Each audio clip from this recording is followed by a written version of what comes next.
Ya estamos. Buenos días, sean bienvenidos a la presentación de, bueno, la mesa tercera del 10º Congreso Centroamericano de Filosofía, cuarto Congreso Nacional de Filosofía, Filosofía, Crisis y Praxis. Me presento, soy Andrés Solano Fallas, encargado de la Cátedra de Filosofía de la Educación de la Universidad Estatal a Distancia. El día de hoy, pues estamos aquí reunidos pues para presentar el libro de Mauricio Portillo, que se titula Formación del Pensamiento Pedagógico Contemporáneo. Unas cuestiones preliminares antes de darle el pase a Mauricio y a los demás ponentes es, para contarles un toquecito el contexto, este libro salió publicado en 2021, pero a finales, noviembre, o sea, apenas. Nosotros lo empezamos a utilizar en el 2022, primeramente en una asignatura, Introducción a la Pedagogía, que está encargado Omar, que es uno de los ponentes que ahora pues más tarde lo presento. La necesidad de este libro, hubo una necesidad a lo interno de la cátedra y otra necesidad de programa. El programa La Carrera de Educación General Básica nos estaba pidiendo eh, reestructurar la malla curricular. Y con eso, pues aprovechamos de paso, pues a rediseñar el libro. De hecho, el libro es completamente nuevo, tiene, pues, aborda nuevos temas contemporáneos, vigentes, entre otra cuestión. Entonces fue una suerte de ambos procesos que se venían. Tengo que decir, a manera de homenaje póstumo, el libro se gestó bajo la coordinación de mi antiguo jefe, Francisco Gutiérrez Sánchez, que en paz descansa. Yo llegué al final del proceso a validarlo, básicamente. O sea, tuve que igual darle la aprobación, pero la validación nada más. El proceso como tal corrió en parte a Francisco, pero Francisco se nos fue durante la pandemia. No por asuntos relacionados a pandemia, pero sí al inicio de la pandemia. Entonces, le faltaban 3 meses para pensionarse. Entonces, es una cosa que pues que duele, ¿verdad? Entonces, quería hacer como ese recordatorio que si el libro sale conmigo, yo lo he estado pues encargado de la carrera ahorita y gestando que pues el asunto marche bien, pero el libro es casi hijo de Francisco y ahí de hecho se lo dedicamos, le hicimos una dedicatoria a Francisco ahí. Hoy día es parte de 2 asignaturas de la cátedra, este nuevo libro, eh, que ahora pues Benjamín pues se encarga uno de nosotros los ponentes. Manera de cómo voy a proceder con ustedes para irlos presentando. Primero pasaré con el autor del libro, que ahorita ya casi lo del pase. Lo presento, luego paso con el primer comentarista, lo presento y así con el otro, para no atiborrar en este momento de toda la información, pues para que ustedes tengan una noción de quiénes son ellos. En el caso de Mauricio, es pedagogo, investigador y administrador educativo. Tiene una maestría, tiene 2 maestrías, una en evaluación educativa en la Universidad Latina y la otra en educación con acentuación en procesos de enseñanza, aprendizaje del Instituto Tecnológico y Estudios Superiores de Monterrey. Cuenta con un diplomado superior en juventud, educación, trabajo de la Flaxo Argentina, una licenciatura en administración educativa de la UNED, una licenciatura en docencia, igualmente la UNED, y un bachillerato en teología de la Universidad Nacional de Costa Rica. Trabajó en la fundamentación de la transformación curricular por habilidades del Ministerio de Educación Pública. Es especialista en currículum por habilidades y permanencia escolar. Es conferencista también sobre temas educativos a nivel nacional e internacional. Es investigador del COLIPRO, el Colegio de Licenciados y Profesores en Letras, Filosofía, Ciencias y Artes. Ha sido autor de varios artículos en revistas académicas especializadas. También es profesor pues, de la Escuela de Educación. Y finalmente es miembro de la Asociación de Supervisión Desarrollo Curricular.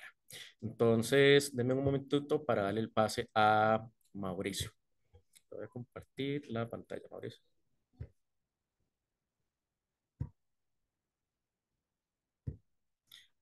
Cerré la cámara por aquello. Okay.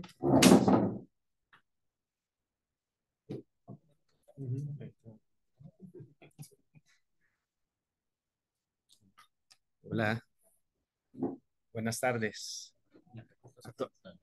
¿Está aquí? Ah, Ya, adelante. listo. Bueno, buenas tardes. Primero, a los que están aquí presentes, que muchas gracias por venir. y pues estar en esta mesa que vamos a conversar pues, de este texto, que aquí lo tengo y con gusto aquí lo muestro para también aquellas personas que pues, nos sigan, vean esta grabación o están viendo en vivo. Ya pues Andrés, muchas gracias, ya hizo la presentación de cómo fue que surgió. La verdad, yo no vengo a contarles exactamente, como digamos así, el contenido del libro en cuanto a aspectos muy específicos, pero sí como por qué la pedagogía, o sea, cuando yo me leo este libro, o yo en este caso hago el libro, pero también yo soy un lector de libros también, a veces lo que uno escribe, pues le refresca la memoria. Entonces, ¿qué me deja, digamos, a nivel personal? Entonces, eso es un poco lo que hoy les quiero compartir de esas reflexiones que me deja la lectura. Ah, mira, no, se me olvidó borrar eso. Bueno, primero que la pedagogía es poder reflexionar sobre la práctica. Hay algo que se ha perdido. Me imagino que en todos nuestros países latinoamericanos, aquí en Costa Rica, que es que los docentes sean los que reflexionen sobre su práctica. O sea, aquí prácticamente todo el mundo quiere reflexionar sobre lo que es la educación, lo que pasa en las aulas, que además es algo que bastante desconocido para la gran mayoría de la población. Pero lo interesante es que todos quieren opinar sobre la educación. Y para mí leer el libro es recordar que la práctica es algo que lo reflexiona los docentes. No quiero decir que sea exclusivo, pero también quiero decir que es algo fundamental que ellos hagan y que es un espacio que se ha perdido. O sea, cada vez, digamos, o la educación se ve que el docente es alguien que ejecuta algo, ¿verdad? Somos ejecutores del currículum, pero no como aquellos que más bien reflexionamos sobre el currículum. O sea, reflexionamos sobre nuestra práctica del día a día. Entonces, el primer mensaje para mí, muy importante, que y es mi interés, que despertar ese interés a las personas que lean, es que está hecho para que todos reflexionemos sobre qué es la práctica pedagógica, qué es la práctica del día a día y si esa práctica que se hace, hacia dónde va o qué intereses tiene o qué pretende. Entonces, en ese sentido, para mí es darle un poder o devolverle un poder a los docentes, un poder que creo que a nivel político se está perdiendo y justamente en los países en que la educación va bien es donde ese poder de decisión, ese poder de reflexión, lo tienen los docentes. Entonces, para mí ese es como la primera, digamos, lo que a mí me queda y espero que quien lo lea también se sienta como inspirado y es que la pedagogía es para reflexionar sobre lo que hacemos, no es algo, por decirlo así, cuando escribí el libro y está aquí el libro que lo use, no es para decir, yo llevé una asignatura en la universidad que se llamaba pedagogía y entonces como que la pedagogía se quedó en el aula, en la universitaria. No, es que la pedagogía más bien es qué hacemos ahora en el día a día. Entonces, esa es mi primera intención. El otro, evidentemente, es una reflexión que no es como, no debe ser, más bien como hablemos de la pedagogía o de la educación, hablemos en términos muy vagos, generales, repitiendo los conceptos, las ideas de los titulares, por ejemplo, de los titulares de los periódicos o de aquel influencer que dice tal cosa, ¿verdad? Creo que es el momento de que, como nosotros, ¿verdad? O sea, la pedagogía es para darse cuenta de que tiene un estatus de ciencia, o sea, se enseña, en primer lugar, en un centro autorizado, que es la universidad. Tiene detrás todo un cúmulo de conocimientos que han sido probados. Hay investigación científica detrás. Y tercer elemento, que tiene un lenguaje que busca ser preciso sobre el tema.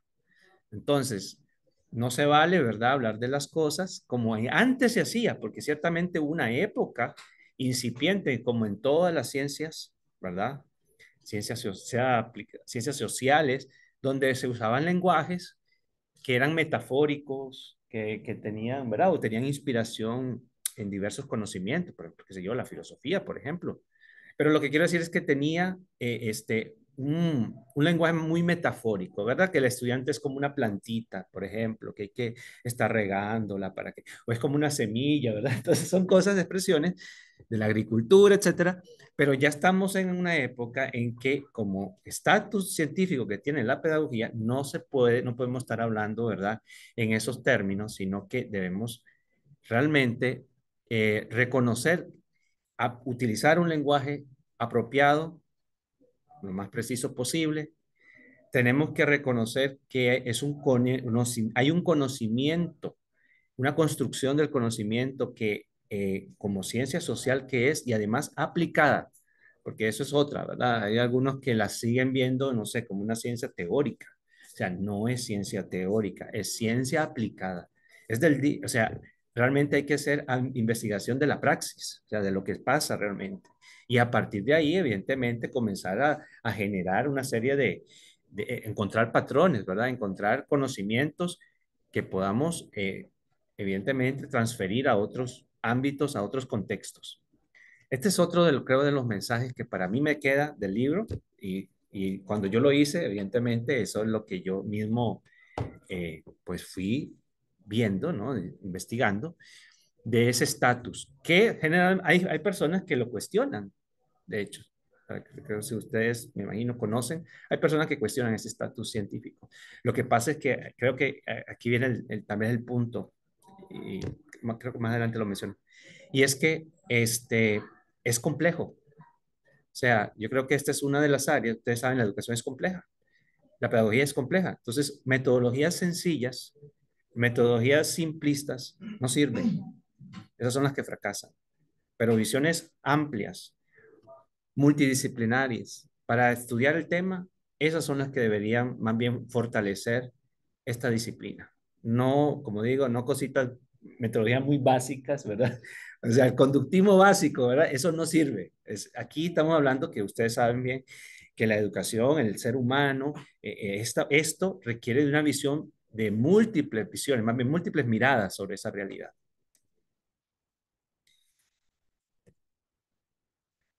Este es otro de el tercer tema que a mí digamos, me apasiona, uno de los que también mucho me apasiona, y tiene que ver un poco con el tema de las teorías pedagógicas, ¿verdad? También, evidentemente, el libro trata de eso. Ya eso, creo que aquí lo que aprendí es que en el fondo estos son modelos de acción. O sea, realmente ninguna teoría o sea, son ideas simplemente para que uno recuerde digamos así, y comprenda, pero en el fondo esto estamos hablando de qué vamos a hacer, cómo lo vamos a hacer. Entonces, para mí, la pedagogía nos enseña que existen varios modelos de acción que tienen evidentemente un sustento teórico, un sustento práctico, un sustento epistemológico, un sustento metodológico, eh, que cada uno tendrá su fortaleza, ¿verdad? Cada uno tiene aspectos bastante interesantes, o sea que uno dice, funciona cuando se han dado las buenas condiciones, pero que no hay un único modelo, que ahora está muy, muy de moda hablar de un único modelo, ¿verdad? Querer, digamos, ya sea por un tema de autoridad del ministerial, por un tema de alineamientos, aplicar un modelo de enseñanza, un modelo de aprendizaje. Bueno, la pedagogía nos enseña que, y eso es una de las cosas muy bonitas, de que si uno investiga, es justamente cómo han surgido modelos de praxis, modelos para la acción, modelos que son variados y que nosotros, pues evidentemente, cualquier persona interesada en la pedagogía debe conocer, entender y saber cómo aplicar. Pero no hay el modelo único. Un modelo único que además lo que hace, ya lo señalaba hace muchos años, John Dewey, por ejemplo, un único modelo a aplicar lo que hace es empobrecer empobrecer la enseñanza, empobrecer la educación, empobrecer el aprendizaje.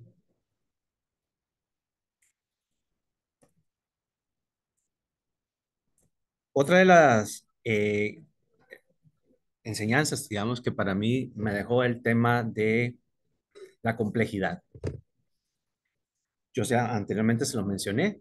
Creo que el gran reto que ha tenido la pedagogía es su complejidad, la complejidad del acto, la complejidad de la práctica, porque está tan influenciada por tantos factores que no puede simplificarse a aplicar una única manera de investigarlo, una única manera de comprenderlo, unas categorías, digamos, limitadas. O sea, que yo creo que más bien aquí tenemos que estar creando más bien nuevos conceptos, nuevas formas de entenderlo. Y eso, como les decía anteriormente, viene enriquecido por nuevas disciplinas. Ahora, le voy a contar ahora una de las cosas que fue de parte de mis motivaciones para escribir el libro. O sea, como docente que he sido yo también, a veces uno se da cuenta que en la conversación con los colegas se queda hablando de ciertos conceptos como aprendizaje significativo, ¿verdad? Bueno, uno de los más comunes fue ese. Reforzamiento, estímulo, ¿verdad? Y uno dice, bueno, ¿de dónde vienen los términos? Ok, nos vamos y empezamos a ver quiénes son los autores, etcétera. Pero si se fijan bien, son todos estos términos que acabo de mencionar, responden a una época y pareciera que la educación se quedó en una época. Bueno, incluso hablando de otros términos, muy educación bancaria, etcétera. Términos que prácticamente diría que a partir de los 80, bueno, inteligencias múltiples en los 80, ahí se quedó la educación, un poco en los términos que el día a día utilizamos. Entonces el libro, me parece, y es la intención, aportar nuevos conceptos, nuevas, pues, digamos, teorías sobre que están cada vez influenciando más el quehacer educativo. Una de ellas es el área de las neurociencias, que ha venido a aportar nuevos conceptos como la plasticidad cerebral, ¿verdad? Para dar un ejemplo. Pero también hay otro campo que viene siendo la sociología de la educación, que también ha aportado bastante interesantes conceptos a la educación. Y por supuesto, también el libro, hablando ahora Andrés del tema actual, está el tema, por ejemplo, de habilidades y competencias, que estamos claro, no lo menciona, no para que, bueno, quien lo lea, pues esté al día en dónde surgen estas cosas y, ¿verdad?, cómo lo estamos utilizando. Entonces, esta es como otra de del aprendizaje. El libro nos muestra ese panorama complejo de la realidad y, por lo tanto, y colaboración. Yo creo que ese para mí también uno de los aprendizajes que me parece importante que quede, que debe haber un espíritu colaborativo en la pedagogía. Definitivamente no es algo, no puede, bueno, ya está, cada vez estamos más conscientes de eso, no es un tema de una persona frente a un grupo, ¿verdad? Sino aquí, ya lo decía yo en tema de la reflexión, es una reflexión que debe ser conjunta, debe ser de colegas, debe ser un tema, ¿verdad? Este, de una práctica reflexiva, pero en comunidad de aprendizaje. De hecho, hay de esos términos nuevos que antes no existían, es comunidades profesionales de aprendizaje, PLC en inglés. Y voy con la última dimensión o aprendizaje, que es eh, el desarrollo humano, comunitario y social de la pedagogía. Y aquí bueno, prácticamente cuando aquí hay un tema histórico, un tema del papel de la pedagogía en las sociedades, ¿verdad? Desde la antigüedad, que es algo que evidentemente el libro trata, como autores más contemporáneos, pero no hay duda que en todos ellos, y desde la historia, desde lo que tenemos registro, hay una orientación social, hay una búsqueda de desarrollo social, hay la búsqueda de que la educación sea un factor de desarrollo para la comunidad. Y en esto, para mí, la más grata, sinceramente, una de las más gratas experiencias en la hora de escribir fue el descubrimiento de ciertos autores, en este caso, como estamos en Costa Rica, los autores nacionales.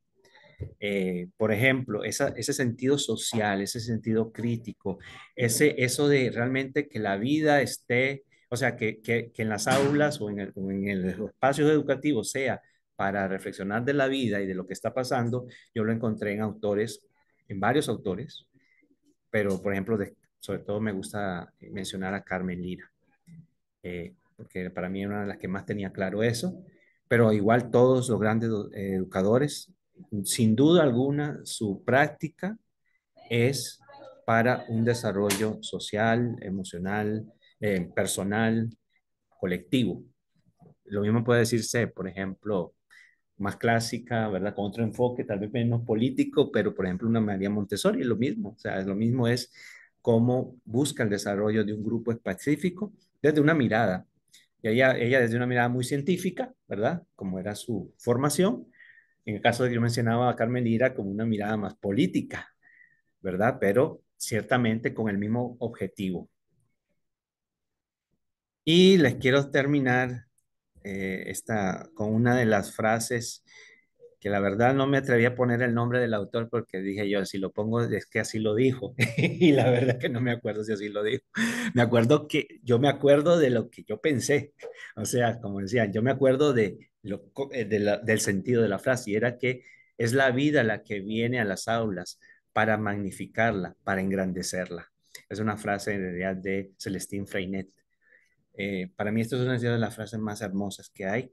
Definitivamente es la vida lo que está presente en un aula, nuestra realidad, la realidad de los muchachos y, y la verdad no es un espacio para aburrirse, sinceramente, no puede ser, sino un espacio para profundizar en la vida, para entenderla, para comprenderla, como dice aquí, para magnificarla, para engrandecerla. Pues, muchas gracias. Eso era mi presentación de hoy, de que quise mostrarles de qué aprendí yo de haciendo el libro. Y evidentemente los elementos están aquí. Muchas de estas ideas yo las aprendí justamente leyéndolo. Y una de las cosas que quise para terminar, que espero haberlo logrado, era que fuera en un lenguaje comprensible. Y segundo, siempre tener un contexto social de lo que se estaba contando. O sea, nunca desvincularlo de ese contexto social, porque definitivamente una de las cosas que la pedagogía es, es algo que está vinculado a la sociedad, al contexto. Bueno, muchas gracias, ¿no?, por su atención. Voy a...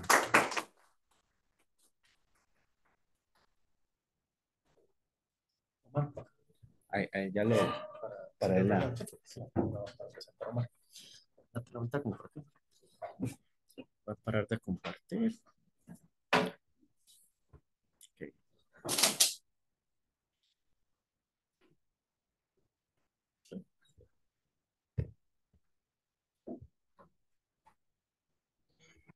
Bueno, a continuación seguimos con el primer comentarista, que es Omar Ureña Soto. Omar tiene una maestría en educación, tiene también formación en grado en filosofía, pedagogía y derecho. Es nuestro abogado rebelde aquí en la cátedra. Pues todos los problemas, Sol Guzmán, perdón, Omar. Actualmente pues se desempeña en la cátedra que dirige mi persona, Filosofía y la Educación en la UNED. Es docente en la Universidad de Costa Rica, actualmente en este preciso momento de la sede del Caribe y del Sur y también del Centro de Estudios Generales de la Universidad Nacional. Sus áreas de trabajo son la pedagogía crítica latinoamericana, la filosofía de la liberación y la escuela de Frankfurt. Entonces procedo a darle el espacio a Omar. Omar, ¿usted tenía presentación, verdad? Sí. Para ver.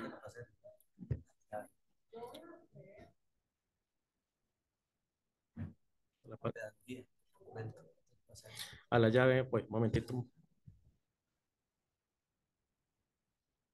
Ah, ok, ya la vi.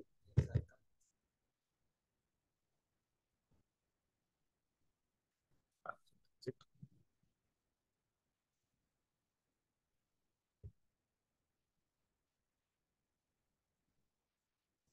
perfecto.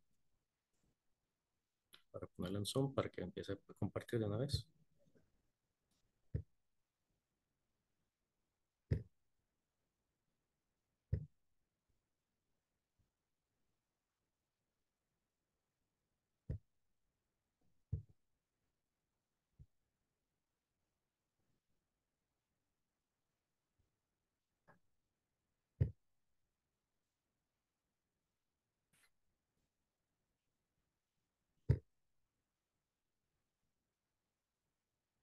Ahí estamos, Omar.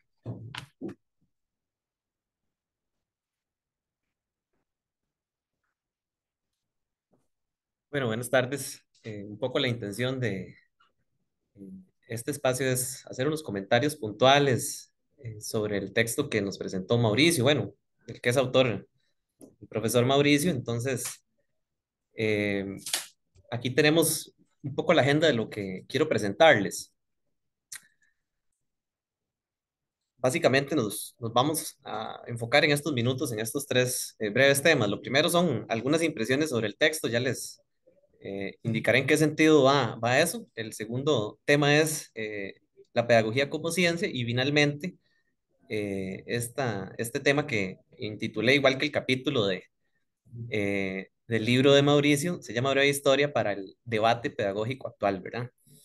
Em, estos tres elementos, bueno, el primero pretende abordar algunas cuestiones muy generales respecto de opiniones de algunos y algunas estudiantes que ahorita les comento. Me tomé la molestia o más bien la atribución de molestarles, ¿verdad? Para pedirles opinión sobre qué les había parecido el texto para trabajar en la UNED, porque este texto se utiliza en el marco de una asignatura que se llama Introducción a la Pedagogía, como mencionaba Andrés al inicio. Entonces, bueno, esa primera sección tratará de eso. Lo segundo, bueno, es abrir un poco una discusión y destacar algunas de las virtudes que tiene el texto. Y finalmente, bueno, un tercer elemento que abre un panorama un poco general sobre este capítulo. El libro consta de 5 capítulos. Yo abordaré aquí únicamente los primeros dos.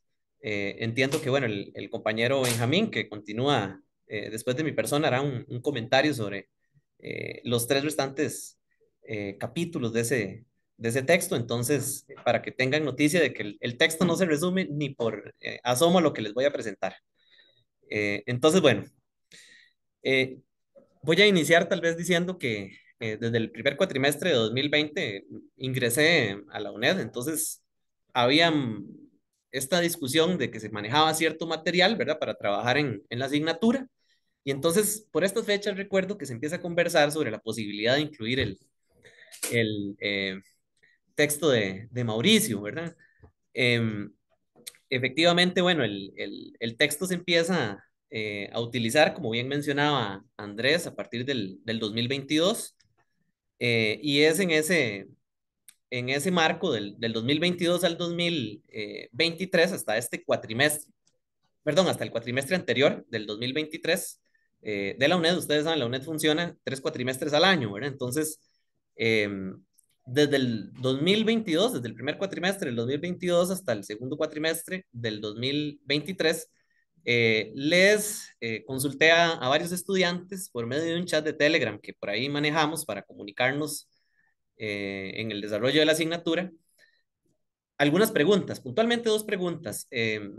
Y bueno, contestaron esas 2 preguntas 67 personas. Estas preguntas, como les mencionaba, están orientadas a valorar o apreciar algunos elementos del texto. Las preguntas puntualmente fueron estas dos, ¿verdad? Eh, la primera era, bueno, ¿usted le haría alguna crítica al documento, ¿verdad? ¿Le pareció valioso el documento, ¿verdad? ¿Cuál fue su experiencia haciendo uso del material, ¿verdad?, en su vida académica? Entonces, bueno, la primera pregunta que hace referencia al tema de las críticas, aquí compilé algunas de las respuestas. En general, esta es la tendencia, ¿verdad? Por eso no les muestro más, porque tal vez estas fueron las más interesantes, ¿verdad? Todo el mundo destaca principalmente la claridad del libro, la claridad del texto, la facilidad del lenguaje. Y bueno, cuando existió alguna crítica, tal vez no fue clara, ¿verdad? La idea es como algunos aspectos, bueno, pero ¿cuáles aspectos, verdad? No destacó exactamente qué. Fuera de eso, por ejemplo, aquí hay un comentario, dice la unidad didáctica, que es el texto, ¿verdad? Es un documento de referencia para comprender los temas y de inicio de investigación, por los que en mi opinión personal así está bien, ¿verdad? En realidad es muy claro. Entonces hay un cierto realce en cuanto a la claridad del texto. La segunda pregunta, si ustedes recuerdan, hacía referencia a la al aporte que hizo a la vida académica, personal, etcétera, este texto profesional, incluso algunas personas ya cuando se les aplicó estas preguntas, ¿verdad? Se les solicitó que respondieran estas preguntas, ya incluso estaban trabajando. Entonces, bueno, estas personas comentaron en términos, eso llama poderosamente la atención. Igual la tendencia en este recuadro es similar, pero lo que llama poderosamente la atención es que se formula en términos de ayuda, ¿verdad? El libro ayudó, ¿verdad? Y esa respuesta se encuentra en varios momentos, ¿verdad? El libro ayudó mucho a desarrollarme como persona, sí me ayudó con el aprendizaje sobre el tema, considero que el documento sí me ayudó, ¿verdad? Pero entonces está esta idea reiterativa de que, bueno, es un gran texto en términos de claridad para introducirse a un tema tan complejo eh, e intrincado como lo es la pedagogía. Habiendo dicho esto, en este primer momento, tal vez este primer punto que les prometí que desarrollaríamos, bueno, valga decir que yo también, por supuesto, he leído el texto y el documento cuenta con varias virtudes, ¿verdad? La primera, que ya fue reafirmada por los y las discentes, es el hecho de que es un texto sumamente claro, es un texto muy ordenado, es un texto que no sacrifica la profundidad en algunos temas, porque a veces se sacrifica en profundidad para ganar en claridad, ¿verdad? Bueno, este texto tiene eh, esa virtud, ¿verdad? Que no, los temas siguen quedando abiertos, no hay un cierre total, ¿verdad? No se presenta tampoco el tema como acabado, siempre se incita a problematizar en los elementos que están posteriores al documento, hay siempre algunos ejercicios o algunos elementos para incitar a la reflexión. No suelen ser preguntas que evoquen un cierre o una conclusión final, sino más bien lo contrario. Vean que incluso eh, el título del libro mismo sugiere que este pensamiento pedagógico se encuentra en formación, ¿verdad? Es decir, no es algo acabado. Entonces, bueno, eso el libro pues hace eco desde la primera página hasta el final del texto, es algo que está en construcción y que también de alguna manera el libro presenta la posibilidad de ser, o la necesidad incluso de ser actualizado en unos años, ¿verdad? Porque la misma posición que asume el autor en el texto incita que constantemente hay novedades, hay nuevas problematizaciones, nuevos enfoques que habría que estar incluyendo en próximas ediciones del documento. Eh, Ahora, bueno, quisiera pasar al segundo punto, ¿verdad? Que lo había intitulado La pedagogía como ciencia. Eh, esto en realidad también es un apartado que viene en el libro, en el capítulo 1.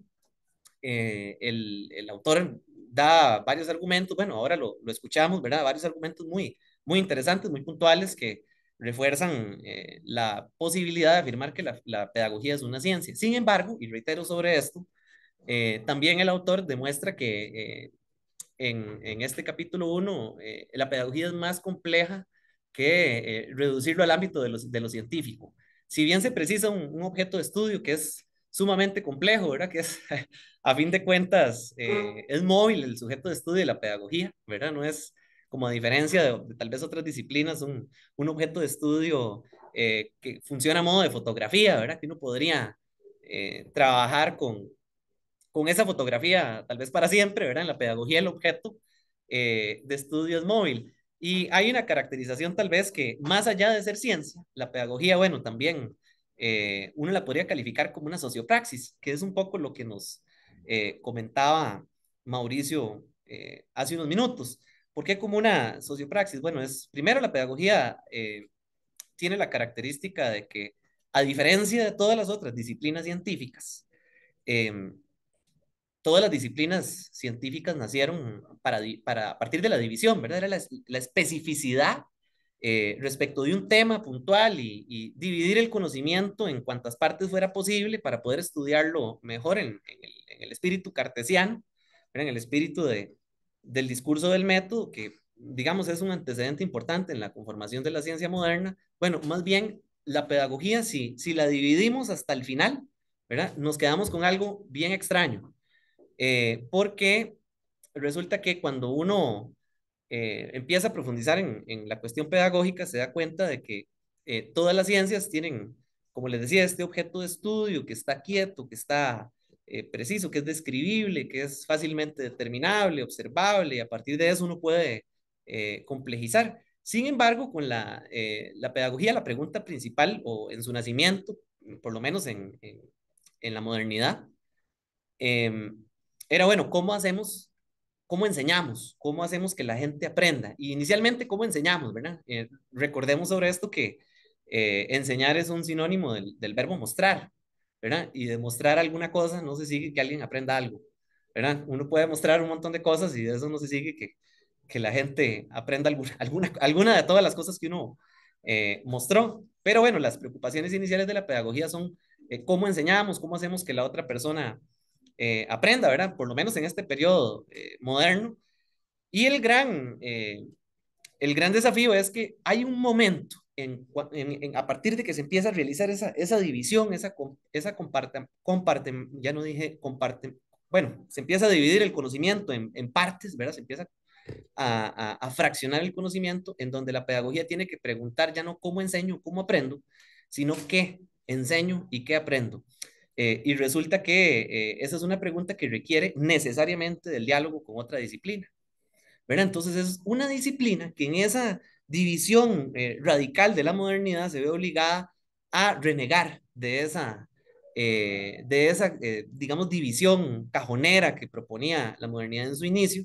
Y entonces ese diálogo, esa constante conversación con lo que se va a enseñar, eh, ha mostrado que el objeto de estudio de la pedagogía, como bien mencionaba Mauricio, es un objeto complejo, pero también nos muestra que la pedagogía, más que una disciplina, es una indisciplina. Es decir, nos obliga de alguna manera a salir del esquema tradicional de la división de la ciencia, ¿verdad? Pero eso, como bien queda demostrado en el texto, no le quita su estamento científico, sino que más bien lo potencia a partir de la sociopraxis de la que hablamos, que consiste primero en establecer un diálogo, que eso es desde sus inicios en la modernidad con Comenio, nos presenta una serie de desafíos porque ya Comenio mismo en su libro Didáctica Magna, ¿verdad? Que se supone es uno de los libros fundacionales de la pedagogía como disciplina moderna, encuentra la necesidad de unir a la pedagogía a otras disciplinas. Por ejemplo, la teología, ¿verdad? La teología es algo que está muy presente en el texto de Comenio. Igualmente la filosofía. La pregunta por qué y cómo se aprende no deja de ser una pregunta profundamente filosófica. Eh, y entonces, por lo menos aquí en nuestro contexto, se ha olvidado un poco que ambos problemas, tanto el problema de cómo se aprende como qué se aprende, son problemas de corte filosófico que incitan a problematizarse constantemente justamente esas dos cosas de la práctica docente y más de la práctica, ¿verdad?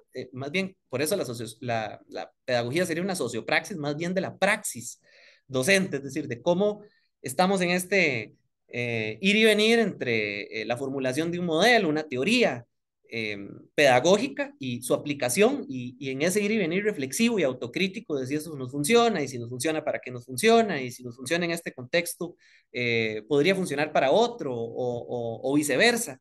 Entonces, esta cuestión de la pedagogía como ciencia siempre es un tema intrincado porque, por ejemplo, aquí en Costa Rica hay algunos autores y autoras, destaco dos principalmente, Mauricia de Antoni, que es profesora de aquí de la Universidad de Costa Rica, la Facultad de Educación, y el otro es Juan Gómez Torres, que es profesor de la Universidad Nacional.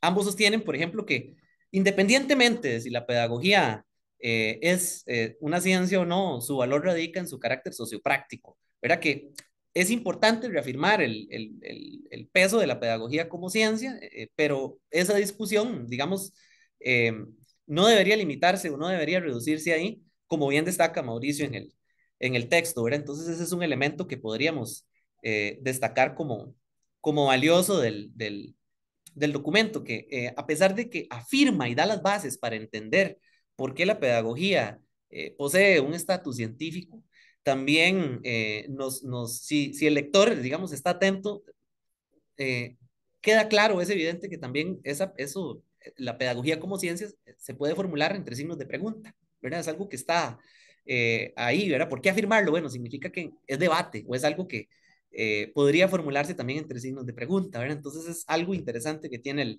el texto. Bueno, y para ir cerrando, yo quisiera tal vez centrarme en ese último tema que les mencioné que íbamos a discutir, que hace referencia a la breve historia para el debate actual de la pedagogía. Bueno, en el libro de Mauricio, efectivamente hay una periodización bueno, inicia en la antigüedad, ¿verdad? El periodo clásico, luego el medioevo, la modernidad, la posmodernidad, pero también hay un reconocimiento de eh, la pedagogía en América, por ejemplo, hay un análisis muy interesante de la pedagogía precolombina, ¿verdad? O que Mauricio intitula precolombina en el texto. Y bueno, a pesar de que, digamos, uno podría señalar tal vez que el diálogo que se presenta en esta periodización es un diálogo eurocéntrico, que, bueno, la pedagogía es una disciplina que nace en Europa como una disciplina moderna, entonces para entenderla habría que hacer necesariamente este recorrido, ¿verdad? Eh, Hay una distinción aquí que Mauricio deja muy clara en el texto, que es entre la pedagogía y la educación, ¿verdad? Que a veces solemos confundirlas, ¿verdad? No es lo mismo. Eh, la educación es una cuestión humana, cotidiana, que todos los días uno puede aprender algo de alguien, qué sé yo, en la parada del bus, en una fila para comprar comida o lo que fuera, ¿verdad? La educación es algo que puede acontecer en cualquier lugar, en cualquier momento. La pedagogía no, ¿verdad? La pedagogía sí requiere de cierto proceso reflexivo, ordenado, eh, que tenga una finalidad, que nos encamine. Hay una teleología hay alguien que quiere transmitir algo y alguien que de alguna manera quiere recibir eso que esa otra persona quiere transmitir. Y entonces lo interesante de esta periodización es que esa delimitación de qué se quiere transmitir y quién lo quiere recibir está de manera muy clara, muy precisa en la periodización que hace Mauricio. Eh, Nada más tal vez yo tendría un pequeño señalamiento que haciendo la relectura para el texto se me ocurrió, que es que, bueno, hay una discusión en el texto, ¿verdad? De la modernidad como periodo histórico, pero también como ideología, ¿verdad? Y lo mismo sucede con la posmodernidad, si podemos decir que la posmodernidad es un periodo histórico o más bien un fenómeno ideológico. Entonces, el texto nos presenta ambas discusiones y entonces lo hace de la siguiente manera. Nos presenta primero una relación inicial entre la epistemología, que es un poco lo que hablábamos anteriormente, si podemos verdaderamente caracterizar la pedagogía como ciencia o si no, en qué estamento de conocimiento estaría, ¿verdad? Una relación epistemológica con la pedagogía y la otra es una relación ideológica con la pedagogía, que de hecho hay un apartado muy esclarecedor respecto de diferentes sistemas ideológicos que han influido en la configuración del pensamiento pedagógico. Entonces, en esta breve historia eh, eh, y por eso hacía la observación inicial, ¿verdad? Si bien es cierto, el texto aborda los problemas y los temas de una manera muy clara, no le resta profundidad. Ambas cuestiones, que tal vez son las más densas que tienen estos dos capítulos, que son la relación epistemología-pedagogía y la relación ideología-pedagogía, están, primero, bueno, esquematizados de una manera sumamente clara y dan para problematizar, no cierran, sino que más bien nos brindan la posibilidad de formularnos preguntas y un texto de esta naturaleza que se utiliza en un curso introductorio tiene la finalidad, y pienso que, con esto cierro, tiene la finalidad de generar provocación, ¿verdad? De provocar a la persona que se está introduciendo en una nueva área de estudio y de mostrarle que, bueno, si usted creía que pedagogía era tijeritas, pues no, ¿verdad? La pedagogía es una disciplina sumamente compleja que en su problematización o pretende un diálogo constante de construcción entre la persona que hace la reflexión pedagógica y la persona que, digamos, es parte de ese proceso reflexivo que en buena teoría, en todos los procesos pedagógicos debería darse una expropiación de esa reflexión pedagógica por parte de los discentes en dirección hacia la persona que imparte digamos, el saber o que pretende transmitirle algo a alguien, ¿verdad? Esos serían de manera muy general mis comentarios, sin dejar de reiterar, bueno, el agradecimiento por considerarme para presentar este, pues, bello libro. Yo lo calificaría así en términos de que su claridad y su profundidad facilitan a cualquier persona introducirse en esta intrincada área del conocimiento como lo es la pedagogía. Entonces, bueno, de mi parte eso sería.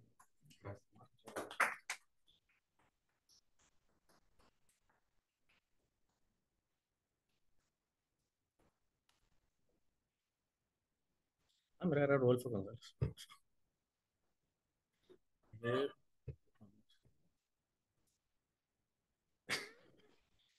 Para continuar con el último pues, participante, Benjamín Chavarría. Benjamín es egresado de la maestría de filosofía acá en la Universidad de Costa Rica.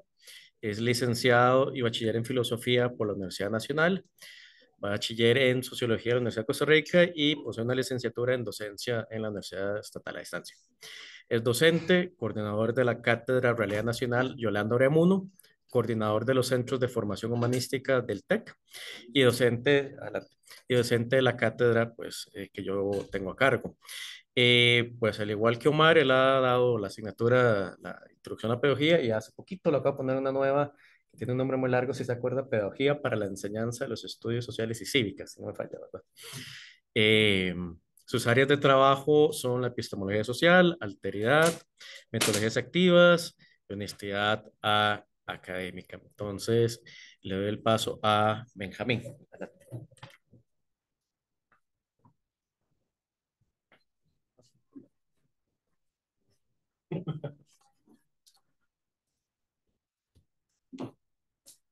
Bien, bueno, buenas tardes a todos y a todas.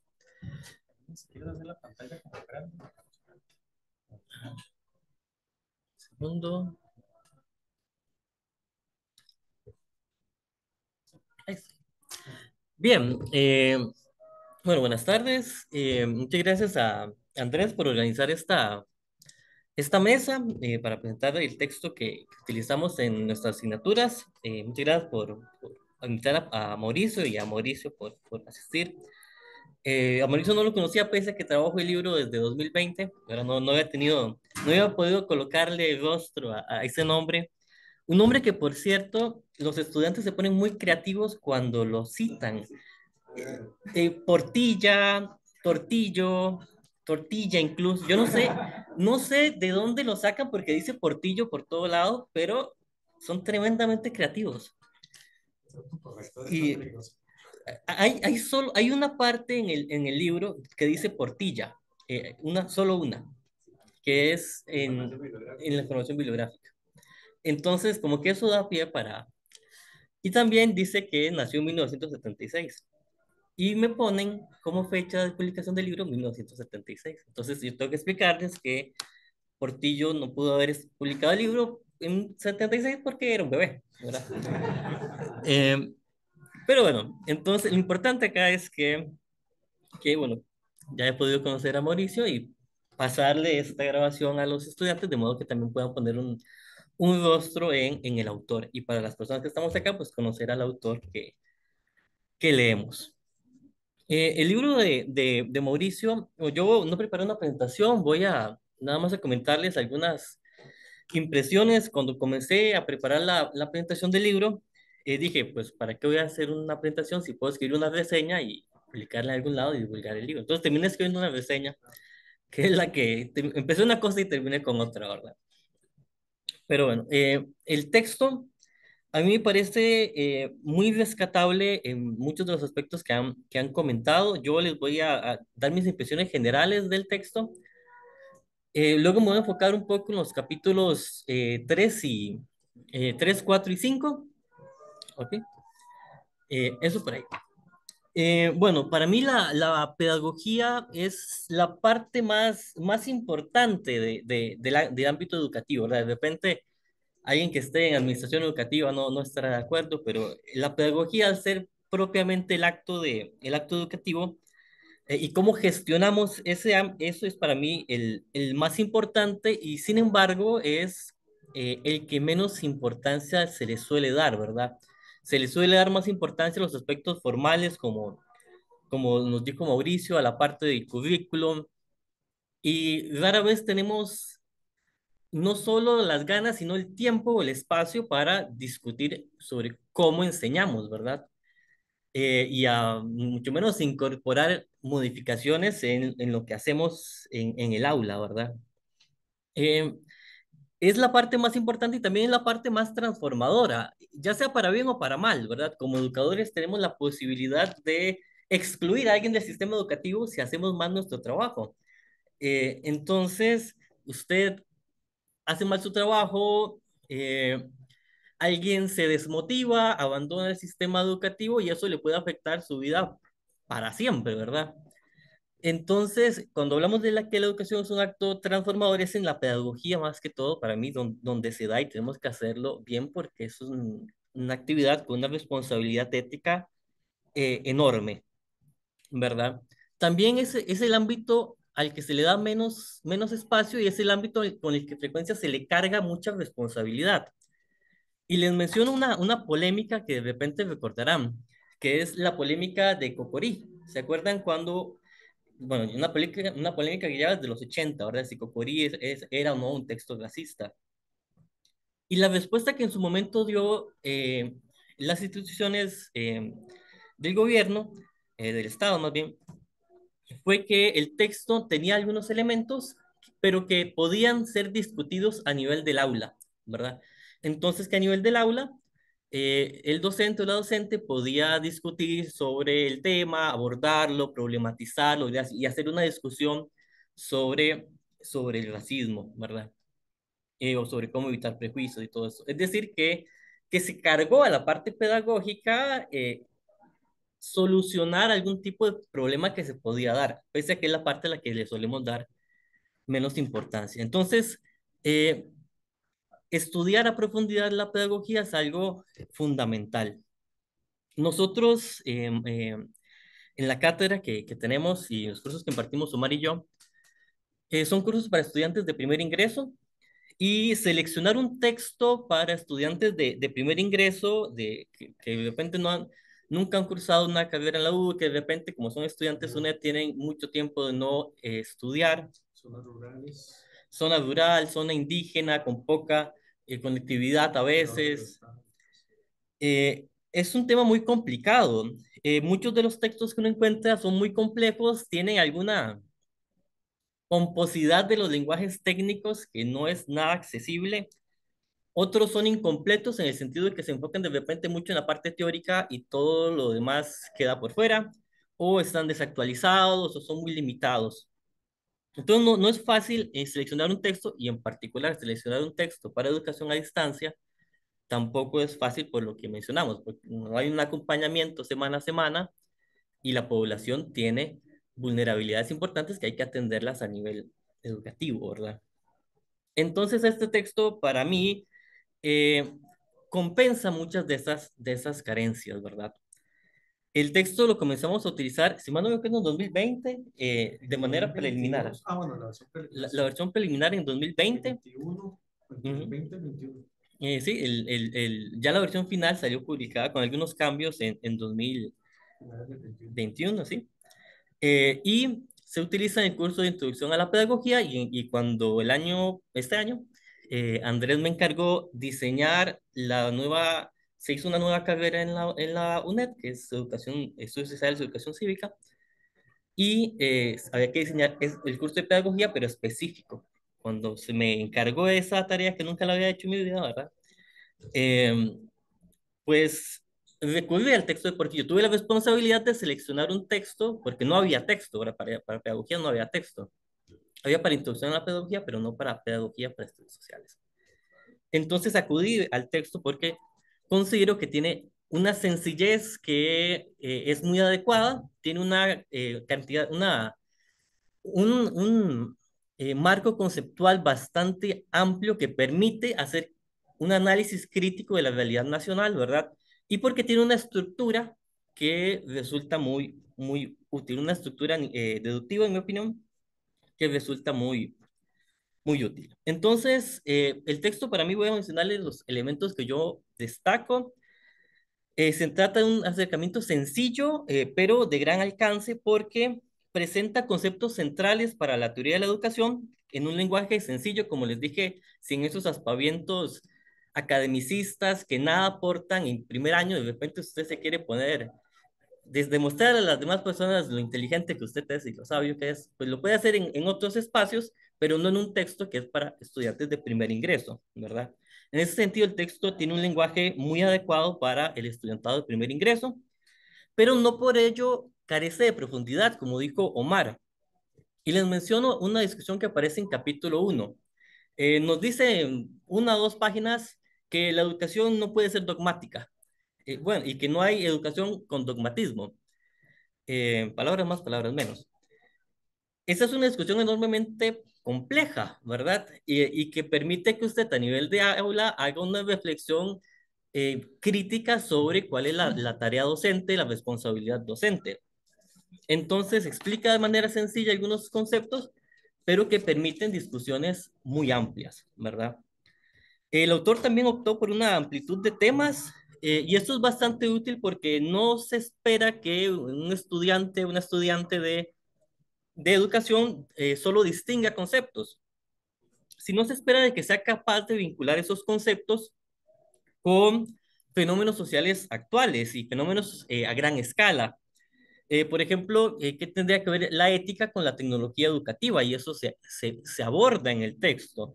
¿O qué tendría que ver educación con derechos humanos? Y eso se aborda en el texto. Entonces es bastante amplio, bastante integral, ¿verdad?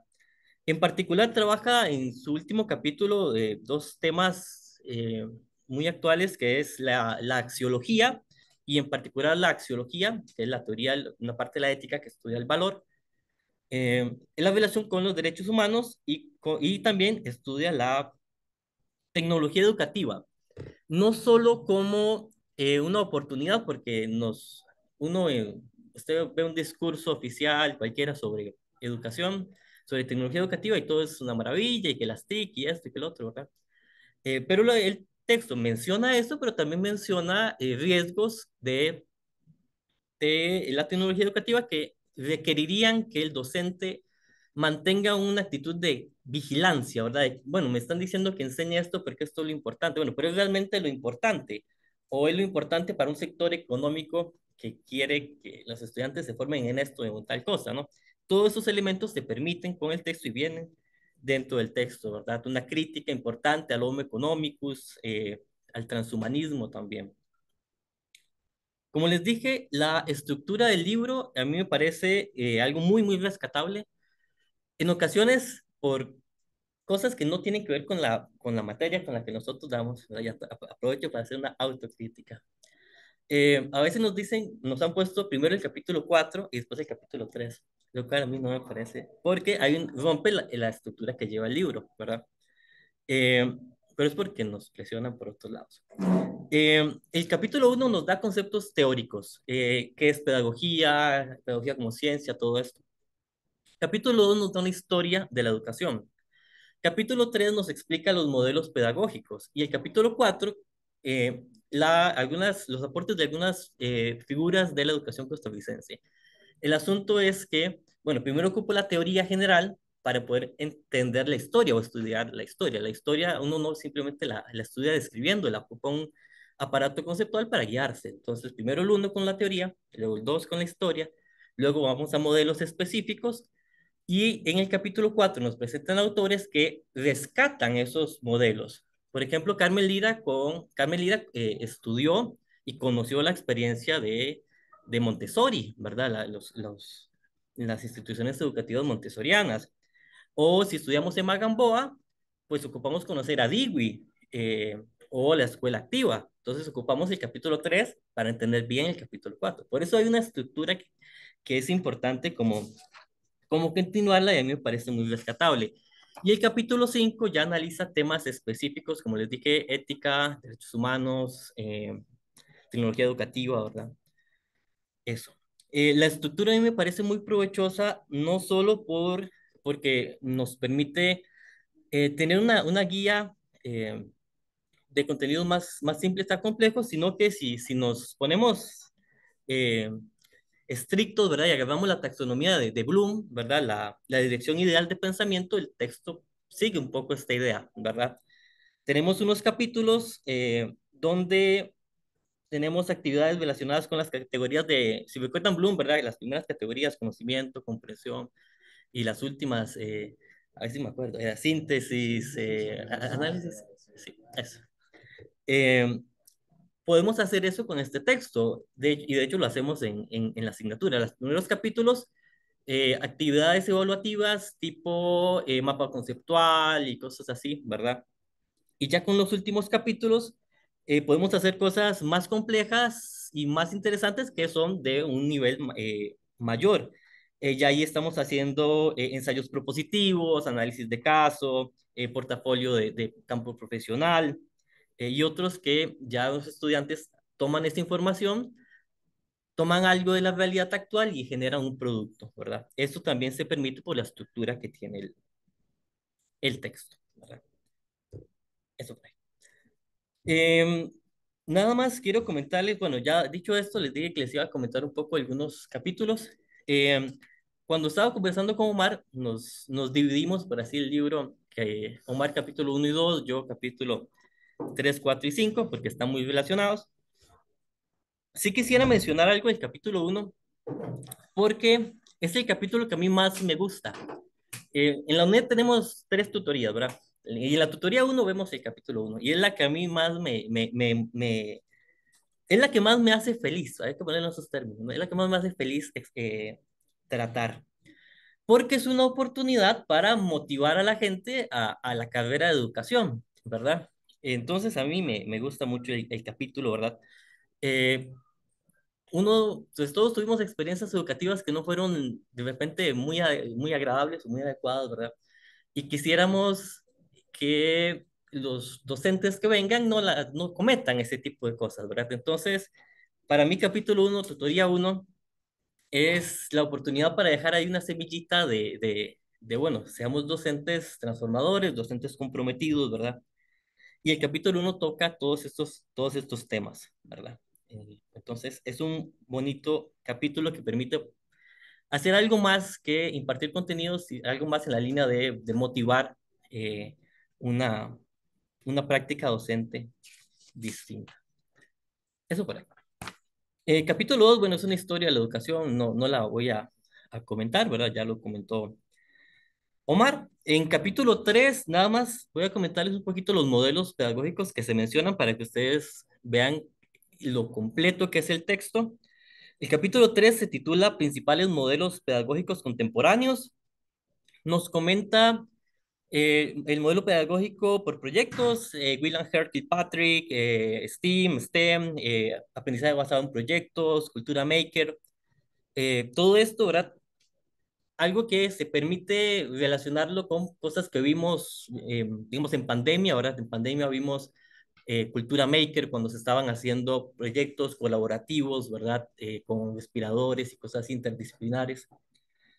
Luego, pedagogía científica, Jean-Louis de Crowley, María Montessori, modelos histórico-culturales, Celestin Frenet, Paulo Freire. Freire aparece en 3 capítulos, ¿verdad? A quien le gusta la pedagogía crítica latinoamericana, hay Freire por todos lados, ¿verdad? En el capítulo 1, en el capítulo 3. Lo cual a mí me parece muy bien.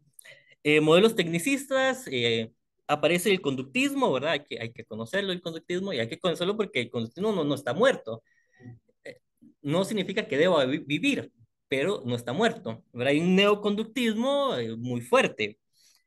Eh, en la versión preliminar estaba aquí también aprendizaje por competencias, lo cual me parece muy adecuado. Después se corrió porque se tocaba también en capítulo 4, entonces finalmente quedó en capítulo 4.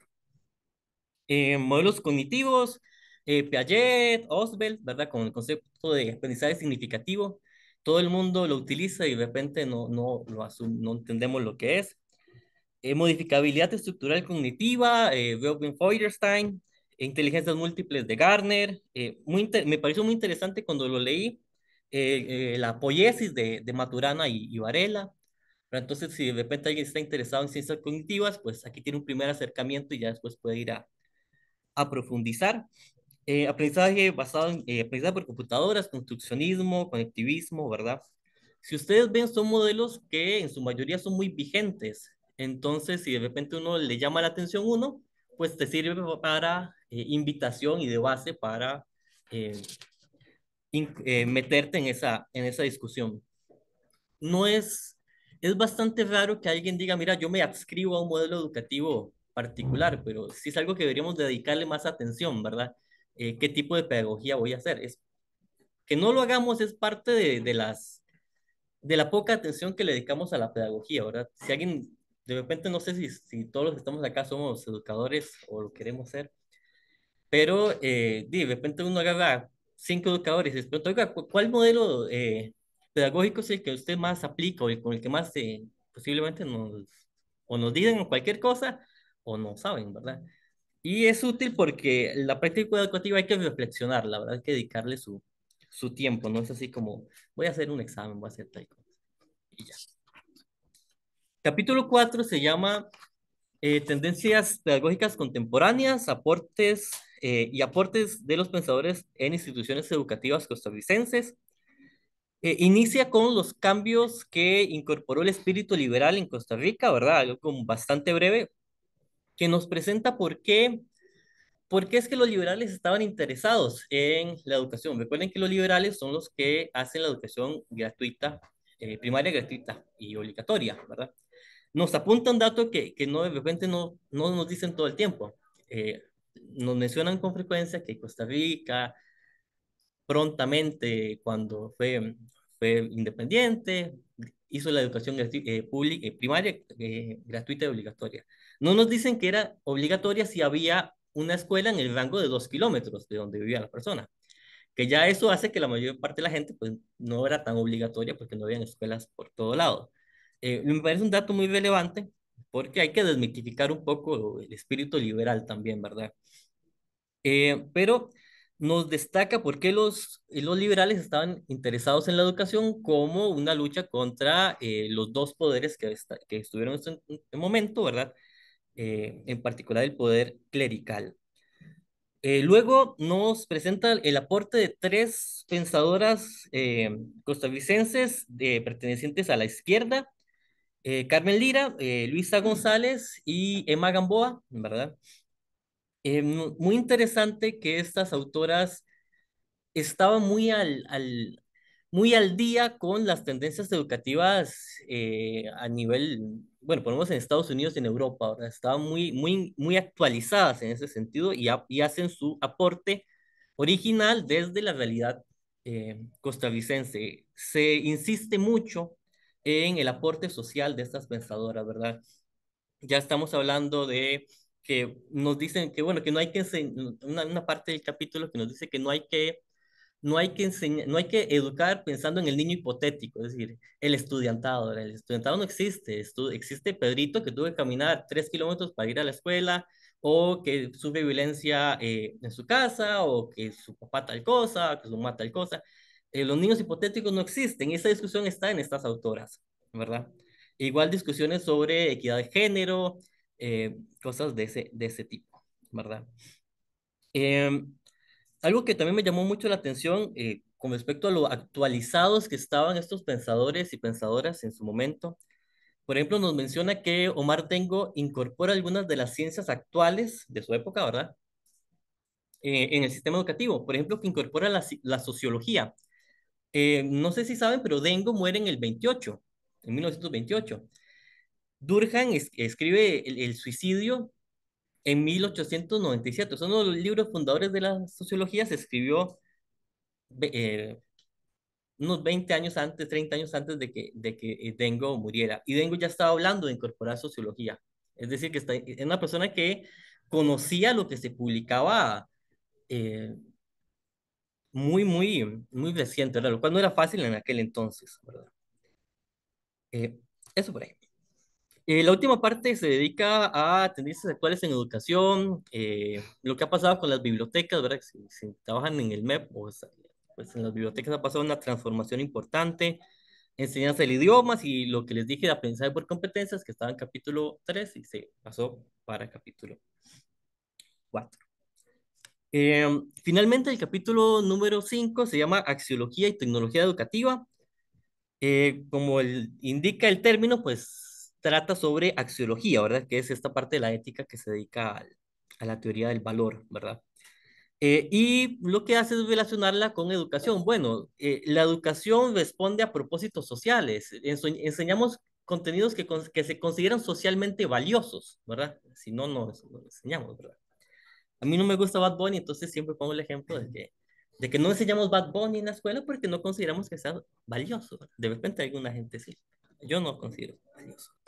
La cosa es que se imparten contenidos, cuando la persona que da el currículum selecciona una serie de contenidos que son socialmente valiosos, ¿verdad?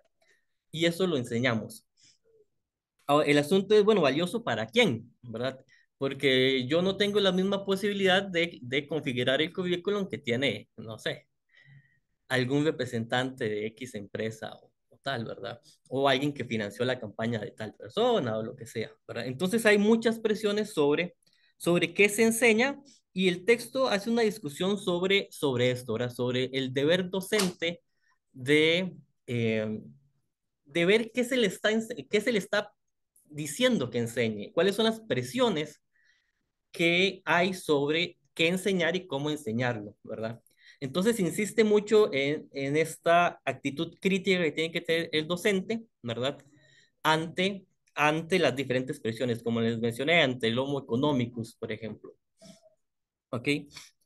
Eh, lo que se me pide es valioso para quién. Hace una discusión también sobre, bueno, más teórica sobre qué son valores, si los valores son subjetivos, si son objetivos, los valores sociales, la naturaleza cambiante de los valores, y lo ejemplifica muy bien con el concepto de desarrollo sostenible. Todos conocemos el concepto de desarrollo sostenible, que aparece en el informe Brundtland, ¿verdad? Nuestro destino común, ¿cómo es que se llama? No me acuerdo el nombre exacto, no, no se llama informe Brundtland, Brundtland es la persona que lo coordinó, creo que se llama Nuestro Futuro Común. Y en ese texto, el desarrollo sostenible es el desarrollo que eh, satisfacer las necesidades presentes sin comprometer las necesidades futuras. Es decir, que el desarrollo sostenible es un asunto eh, de formas de producir. Eso es desarrollo sostenible.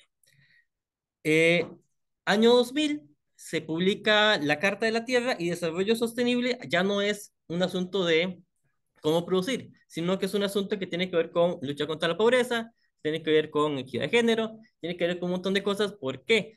Porque nos dimos cuenta que el asunto con la sostenibilidad no pasa únicamente por producir, sino por combatir otras formas de desigualdad que repercuten en el medio ambiente. Entonces, lo ejemplifica bastante bien cómo es que en cuestión de 30 años un valor cambia completamente, ¿verdad? Remito a algunos autores interesantes también para hablar de diálogo, a Boaventura de Sousa, a Karl Popper. Posiblemente no habrían estado muy felices de estar juntos, ¿verdad? Pero el vínculo que hace es interesante, el vínculo que hace sale muy bien. Bueno, de paso, Popper es inconsistente consigo mismo, habla de diálogo y no era una persona nada dialogal, ¿verdad? Era osco. Bien, Sabater también incorpora diferentes autores a la discusión. Y luego pasa a los derechos humanos y de ahí a tecnología pedagógica, advirtiendo, como les dije, las potencialidades de la tecnología pedagógica o de la inteligencia artificial, pero también los riesgos del transhumanismo. Eh, Nosotros a veces somos un poco oscos a pensar en inteligencia artificial y cosas así, pero puede ser muy útil. Si usted está con 40 estudiantes, no es fácil personalizar contenidos. Una inteligencia artificial te permitiría hacer una cosa así, pero hay un riesgo, ¿verdad? Hay un riesgo que te desplace o que es el más clásico y muchos otros riesgos que hay con este tipo de tecnologías, ¿verdad? El capítulo incluye también una breve referencia a la experiencia educativa en Singapur, en Finlandia, nuevos perfiles docentes, perfiles que revalorizan la labor docente, ¿verdad? Que le asignan otros propósitos, propósitos que exigen que nosotros nos capacitemos en cosas que de repente no lo habíamos pensado. Y también cierra el capítulo con una reflexión sobre el ejercicio ético de la profesión y ubica esa reflexión en el marco de la crisis de pensamiento actual. Eso son algunas de las cosas que yo quería mencionar. El texto, como todo texto, pues de repente tiene sus cosas que uno se le pueden criticar, pero son oportunidades para discutir a nivel de aula algunas discusiones que quedan por fuera, ¿verdad? Por ejemplo, cuando pensamos en educación en sociedades indígenas, no hay en Costa Rica un texto sobre sistemas educativos informales en sociedades indígenas. Yo estuve buscando y por todo lado y no hay. El texto tampoco lo tiene, pero es una oportunidad para interesarse en el tema y discutirlo, ¿verdad? Eso por ahí. El texto de Portillo es para mí una fuente fresca, crítica, muy completa, con un instrumental conceptual explicado de forma sencilla, eh, que permite valorar y abordar críticamente la realidad nacional. Y es un texto que deja presente en cada capítulo lo que nos mencionó Mauricio, que hay que devolver la pedagogía a lo que es un asunto de educadores, ¿verdad? Esta es una máxima que se puede ver fácilmente, se puede sentir en los capítulos, se insiste reiteradamente en la responsabilidad y el deber crítico del docente, en la vigilancia ante las presiones, ¿verdad? Un deber que es autocrítico, ¿verdad? Que tiene que ser libre de dogmas, como les dije, porque no hay educación con dogmatismo. Eso por ahí. Eso sería mi aporte. Espero que haya sido claro. Y muchas gracias.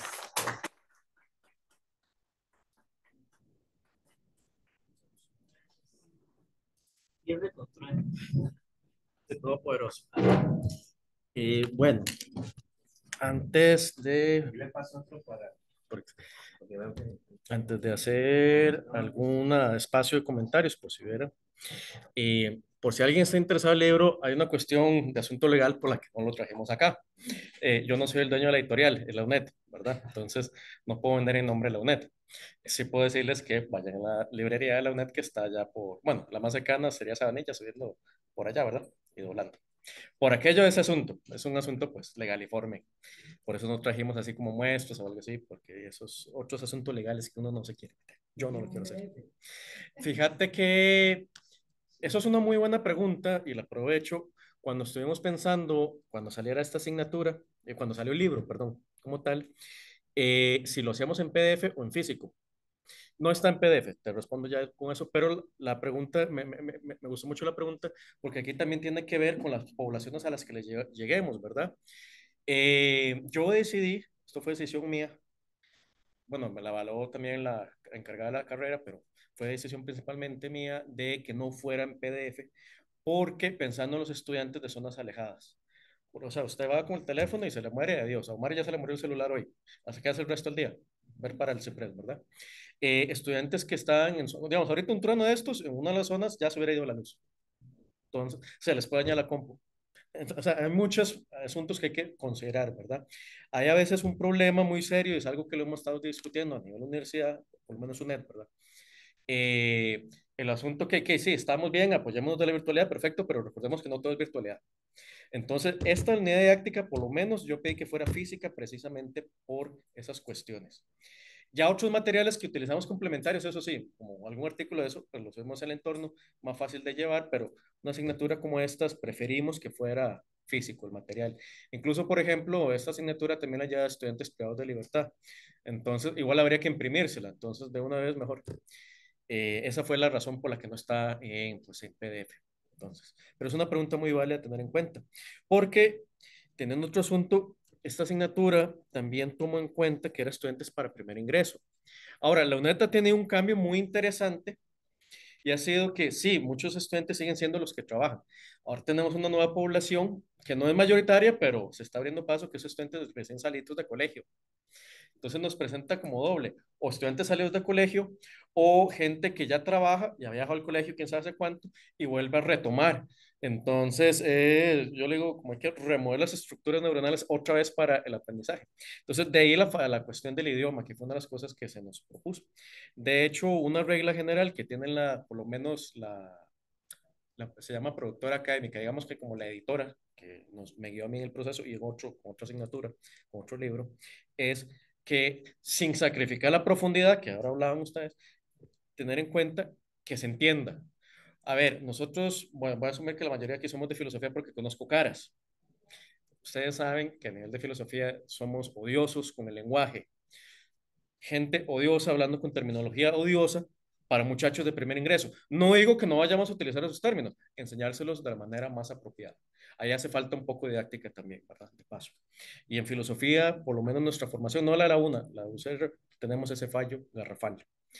Entonces, de ahí que también se piensa en este asunto de hacer el texto ameno, no ningunearlo, amenizarlo sin sacrificar esta profundidad, tomando en cuenta a las personas a las que nos vamos a dirigir, ¿verdad? Digamos, una de las cuestiones muy bonitas que yo vi un día cuando fui a cuidar exámenes no hace mucho a la cárcel de Pérez Celedón es que me dice uno de los muchachos, profe, ya nos vamos a graduar. O sea, estamos como a 2 cursos de sacar el bachillerato.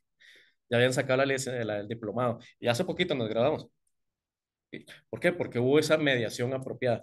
Y en el caso de estos libros, propiamente unidades didácticas, es algo pues que la UNED nos preocupamos y se nos exige también a él como autor, a mí como revisor, al otro especialista, como encargado especialista, que haya esta cuestión de la mediación para precisamente poderle llegar al estudiantado. Obviamente, pues uno no es cajita mágica que le va a aclarar toda la vida, porque también porque no se puede, pero por lo menos ayudar en esa cuestión, especialmente porque esto es un tema complejo, ¿verdad?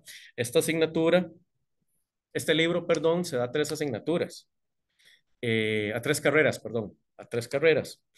Educación general básica, primer y segundo ciclo, preescolar y ahora la nueva que tenemos de estudios sociales. Entonces, también era otro gran reto de cómo compaginar. Cuando se escribió la asignatura, los pensamos en las 2 primeras porque todavía no existía la otra. Ya cuando se incluyó la otra, bueno, ya tenemos un material que podemos aprovechar porque también escribir un libro tarda. Y eso hay otra cosa que tener. Eso es un problema, UNED que tenemos muy grave, ¿verdad? Mauricio ahí lo sabe. Va que Mauricio hubo como 2 coordinadores, mi antiguo jefe en paz descansa y pues mi persona, ¿verdad? Eso quería nada más como para mencionarles y el asunto de dónde se puede conseguir el libro. Creo que lo pueden mandar a pedir en línea por aquello, la UNED también tiene eso. Se puede meter ahí la librería en línea de la UNED. Eso, digamos, tengo otras cosas que puedo comentar, pero si hubiera algún comentario, dudas, aquí están los comentadores y el autor, porque me encantó mucho que hoy creo que, no sé si Foucault hubiera estado orgulloso de nosotros, pero aquí hay un asunto de autor y autoridad. Me encantó cómo, digamos, el autor del libro hace una lectura como lector de su libro, ¿verdad? Yo como jefe tuve que hacer una lectura en calidad de jefe, pero también lectura al fin y al cabo. Y Omar y también y Benjamín. Entonces, aquí hay una experiencia también de lectura de cómo podemos pues aprovechar estos libros. Eh, entonces, no sé si Foucault hubiera estado contento de que hoy estuviera aquí un Mauricio hablando del libro, aunque no estuviera hablando directamente de los capítulos, ¿verdad? Pero es algo como interesante desde filosofía que podríamos teorizar. Dejo el espacio por aquello que hubiera algún comentario. Dime. Sí, bueno, primero de todo, muchas gracias por la actividad, muchas ganas de leer el libro. Yo me quedó ahí una idea, ¿verdad? Es algo que he venido trabajando últimamente. Y es en relación con lo que decía el autor de los términos.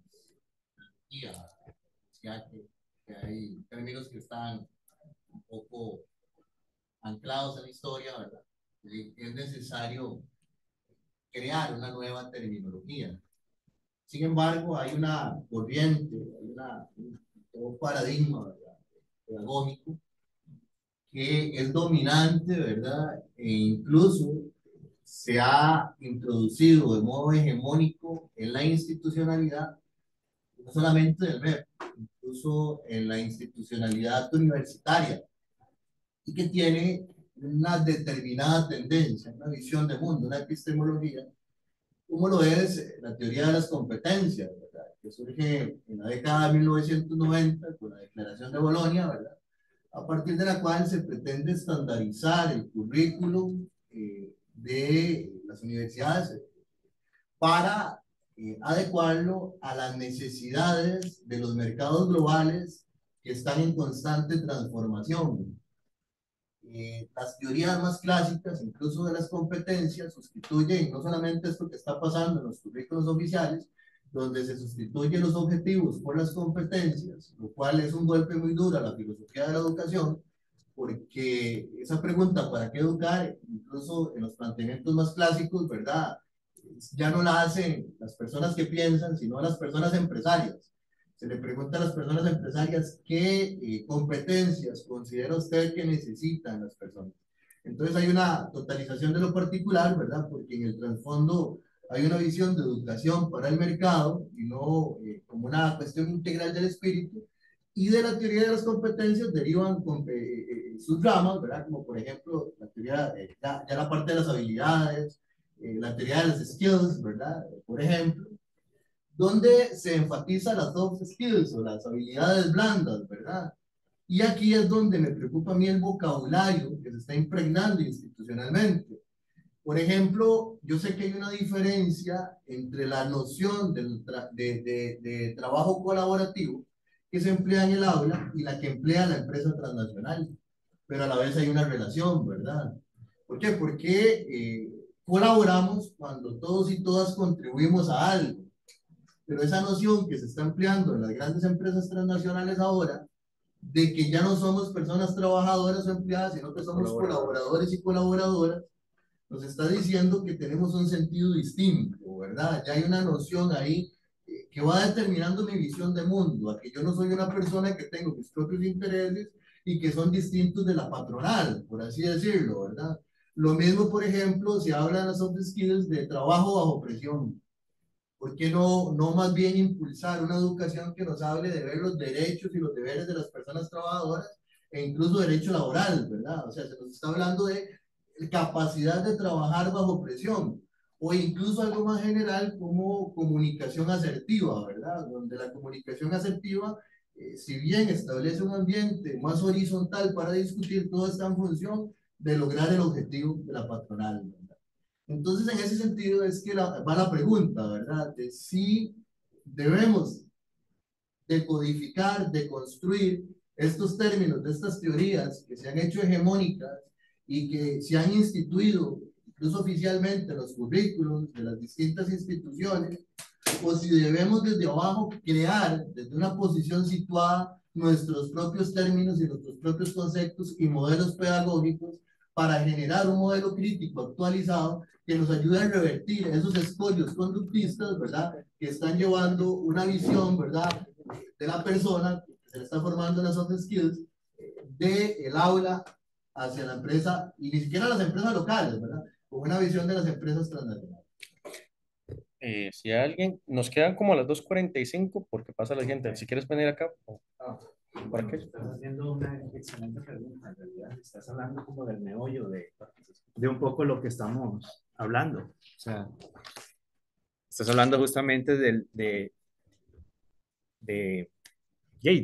la historia misma de la pedagogía. Y es la historia de que, por un lado, o sea, ese cúmulo de conocimientos no es tan fuerte, es incipiente aún, esa es la verdad. O sea,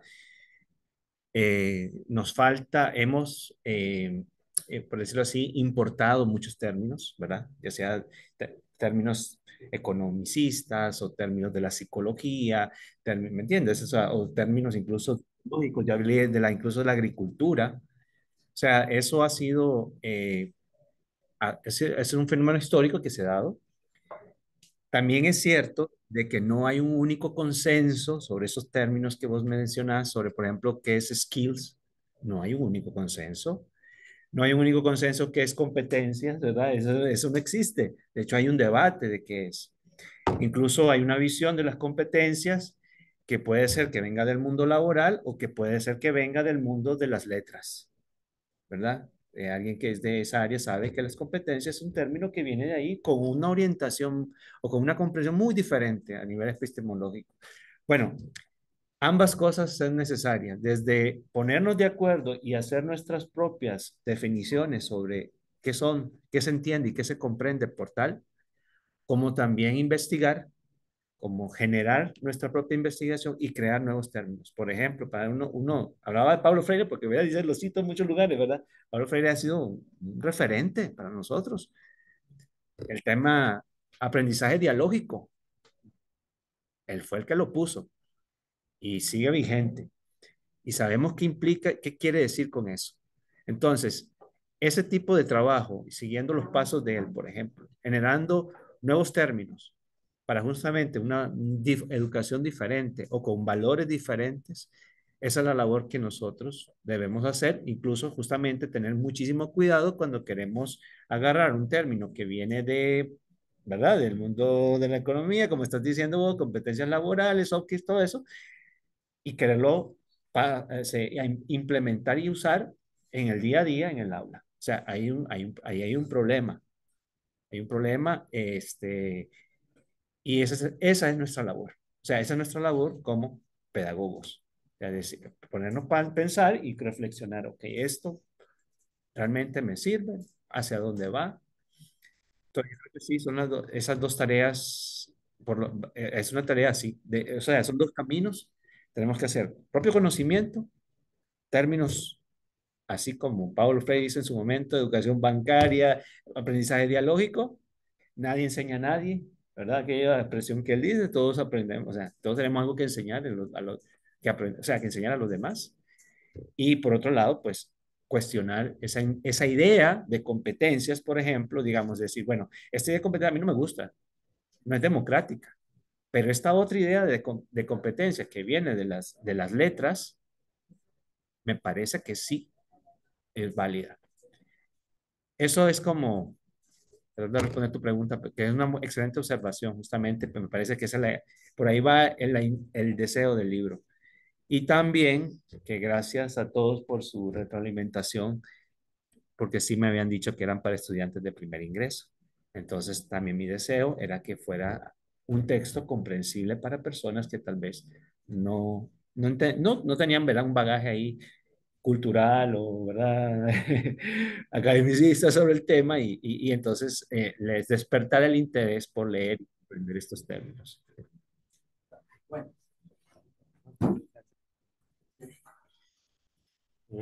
Pues les agradezco la participación. Llegamos hasta acá porque hay otra ponencia, me está informando, la que viene a las 2:45, como para que no quede montada sobre la otra.